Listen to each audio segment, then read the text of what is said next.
Hi guys, Christmas vibe start ஆகிடுச்சு. So இன்றைக்கி ஃப்ரைடேன்றதுனால leave. So husband தான் ஃபுல்லாக டெக்கரேட் பண்ணாங்க. எல்லா ஹேங்கிங்ஸ் எல்லாமே மாட்டி விட்டாங்க.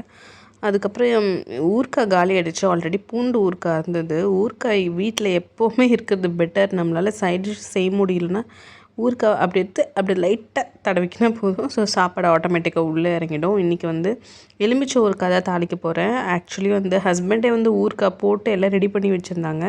சரி இன்றைக்கி தாளிச்சிடலாம் அப்படின்னு சொல்லிட்டு ரெடி பண்ணேன். அதுக்கு ஃபஸ்ட்டு கொஞ்சம் வந்து கடுகு அண்ட் வந்து ஃபெனுக்ரீக்கு நல்லா ரோஸ்ட் பண்ணிக்கிட்டு நம்ம வந்து மிக்சியில் போட்டு அரைச்சிக்கணும். நான் என் வீட்டில் இருந்த குழம்பு மிளகாய் தூள் தான் யூஸ் பண்ணேன்.